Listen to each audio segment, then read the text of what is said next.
Hey, what's going on? Woo! What's going on? It's Bill Burr. It's the Monday Morning Podcast for Monday, February 6th, 2017. I'm doing it right after the Super Bowl just because I got the little one now and she's going to keep me up all night. So I knew there was no way. There's everybody texting me right now. I'm speechless.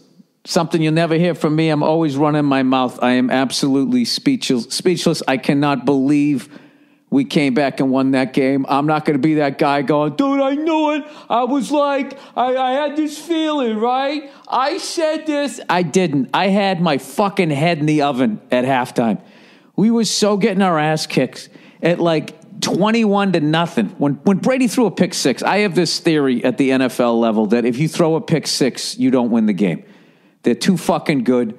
It's the most devastating fucking play. Literally, so I saw it one time in NFL films. One of the players said that you're trying to score. Not only does the other team stop you, they turn around and score on that fucking play. It's like, I can't believe it. 21-3. Then it was 28-3. I wasn't even like, I actually texted to somebody going like, this is the longest fucking loss I've ever watched in my life. I'm like, this is just slowly gonna, what is this going to end up being, like 35-10? Are they going to bring their fucking bench in? I had completely mentally thrown in the towel, and I was just sitting here, and I couldn't scream and yell. I got my girl now, and it's hilarious. I'm just sitting here going, well, at least she's keeping me calm. But they were so kicking our ass, I couldn't even get upset.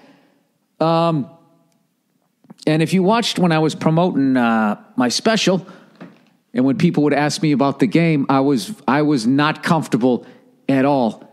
And, I went from like not even believing in Atlanta against Seattle, picking against them again when they played Green Bay.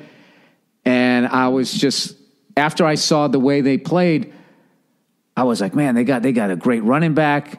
They got Julio Jones. Matt Ryan seems dialed in, all that shit that I said. And then right before the Super Bowl, they're like, dude, they don't have one running back. They got two. They got that Coleman guy too.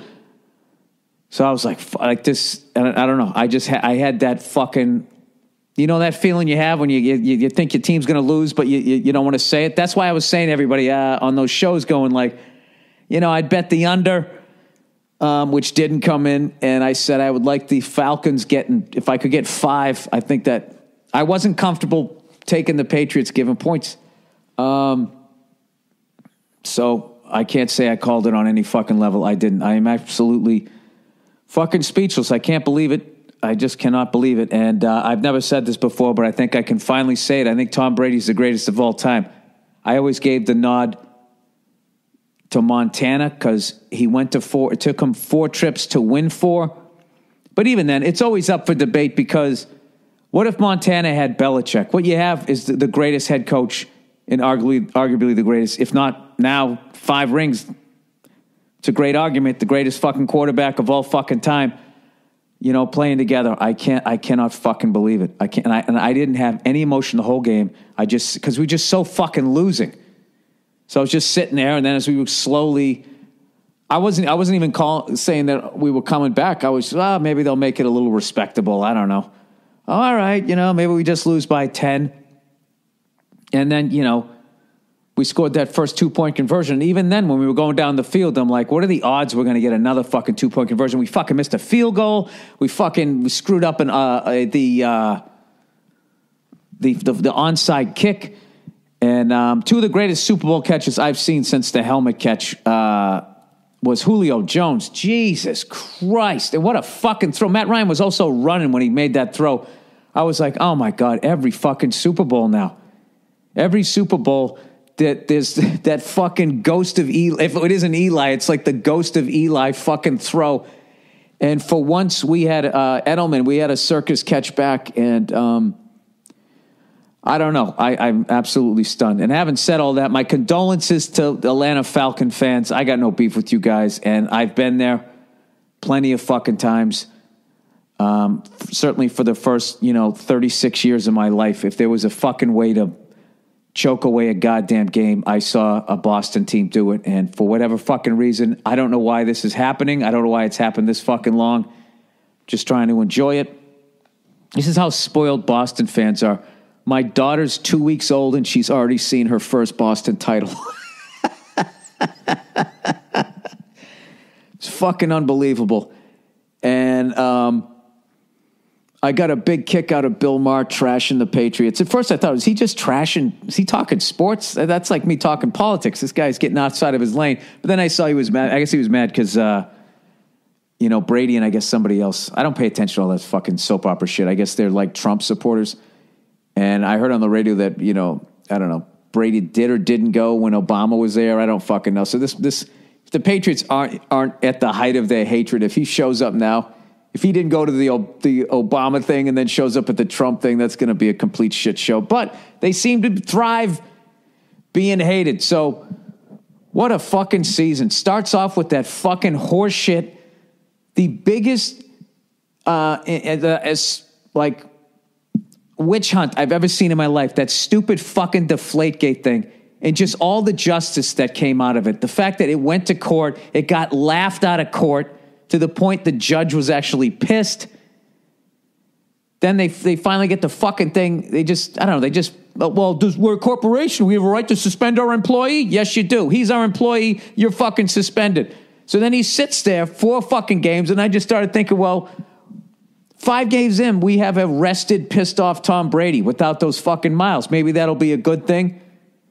And just how poetic was the whole thing. Do you know that linebacker from Indianapolis, who I don't have any fucking beef with because he said he didn't want to be in the middle of it, but the linebacker who caught the ball that he brought to the sideline as a souvenir that touched off the whole Deflategate thing, he tested positive for steroids and got a 4-game suspension. It's funny how ESPN really didn't do, you'd think they'd still be talking about that. Yep, never happened, And I also thought it was funny, Bill Burr called us cheaters as we're playing the Atlanta Falcons, who got busted pumping fucking crowd noise in. But that's okay. It's okay.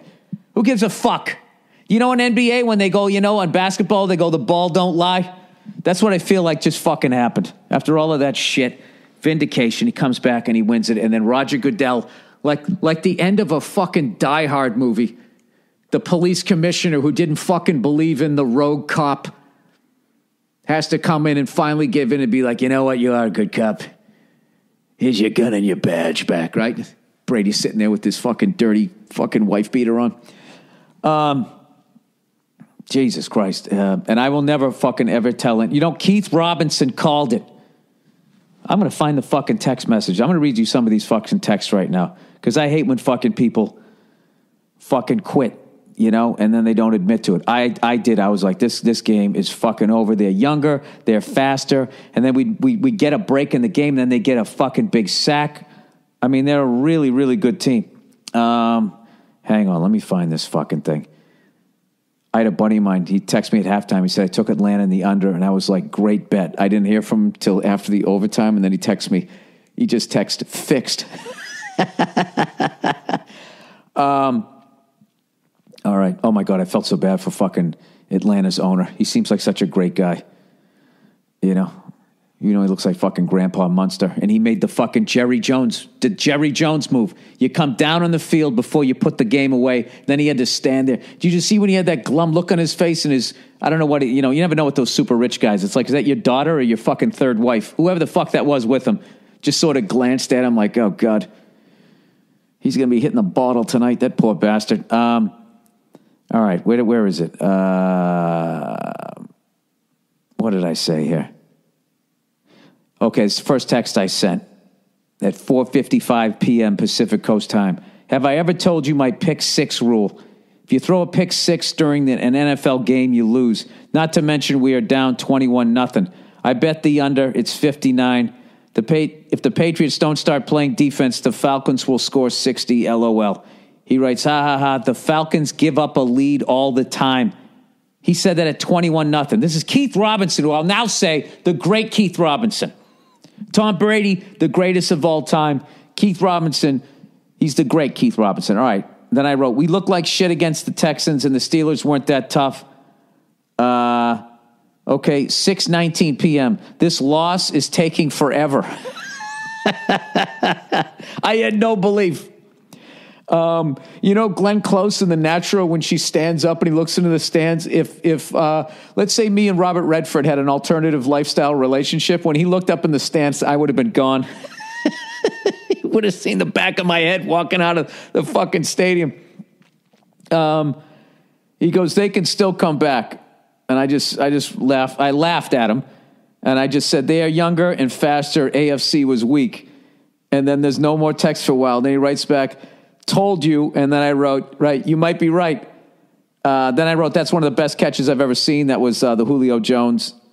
And then I wrote, does Grandpa Munster own the Falcons? That's when he was down on the thing. And then after that, he was just calling me up. And he just kept saying, this is what Atlanta does. And I was like, you're right. You're absolutely right. I don't know. But, you know, I sat and watched the whole fucking thing. Thank God I didn't turn on some Mary Tyler Moore tribute. By the way, God rest her soul, one of my favorites of all time. I cannot fucking believe it. I just sat here just accepting defeat, going like, oh, well, you know, we'll see what the fuck. I can't fucking believe it. I can't believe it. So there you go. 5 fucking rings. Tom Brady, the greatest of all time. And once again, I always have to say this because I went to that Green Bay Packers Patriots Super Bowl.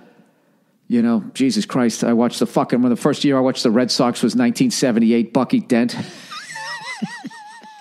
I still remember my mother's face in the kitchen. I came in and I was like, Mom, is there another game tomorrow? She just looked over at me and didn't say anything. She just shook her head. Shook it, no. Oh, fuck. Anyways, all right, enough of that. I don't even know what else to fucking talk about. I got, you know what? I did the Ice House this weekend. It was the first time. Yeah, it was great to see the Bushes, by the way, because I know that they were in the fucking, the hospital, whatever, regardless of your politics. Guy's a war hero. You don't want to see somebody fucking, I mean, I guess you die at some point, right? You know? Took a lot of balls for him to go out there, you know? I wouldn't have done that. You know what I mean? I get to those fucking years, you fucking wheeling me around and shit. Hey, Bill, you want to throw the coin? You know, you want to fucking flip the coin at the beginning of the Super Bowl? You out of your fucking mind? I want to go out in public and throw a coin in a fountain. I don't want people seeing me like this. Look at me, I'm a mess. Right? Blood pressure going through the fucking roof. Oh, fuck, now they're showing the highlights. Dude, you know when I really officially thought the game was over? Was when we called that fucking trick play in Atlanta. They covered that too. And I'm just like, these guys are just fucking dialed in. Anyways, yeah, so I did the Ice House this weekend. And everything I talk about after this is going to fucking pale in comparison. The 4 Boston teams have won in this century 10 fucking titles. Dude, Rappaport's hilarious. He fucking texts me before the game. He goes, hey, if you guys lose today, you know I'm calling you, and you better take my call. And I said, oh, yeah? I go, what if the Patriots win? Am I going to hear from you? And he said, no, I'll be at Temple. So at halftime, I got my fucking head in the oven, muttering to myself, just walking around. I'm not watching the Lady Gaga thing. I thought she did a great job, but I always get nervous when somebody's coming down on those fucking wire things that basically look like crazy straws that you straightened out. I always feel like at some point, one of those things is going to snap and somebody's going to fall to their fucking death. There's no fucking gig in the world worth doing that. The people who fucking do that, the level of faith that they have, there's no fucking way I would do that. But anyways, so I'm out there muttering in the kitchen, trying to think how the fuck I'm going to graciously congratulate the Atlanta fans, you know, and the amount of shit. And I'm looking at my Twitter and all these fucking Atlanta fans. Where are you, Billy boy? Hey there, Freckles. You're being all quiet. And I'm just muttering in the kitchen to myself, you know, as Lady Gaga's on in the back. With my poker face. Right? I guess my kid kept me calm. I just walked in as pissed as I was. I wasn't pissed. I was just fucking, I almost said deflated. How funny is that? I was just fucking, I was depressed. I was like, oh my God. I mean, Jesus, it's one thing to lose, but you just get your fucking ass kicked. So I'm out there and I don't even know what the fuck I was thinking. What the fuck was I even talking about? You know what it is? I'm watching these goddamn highlights.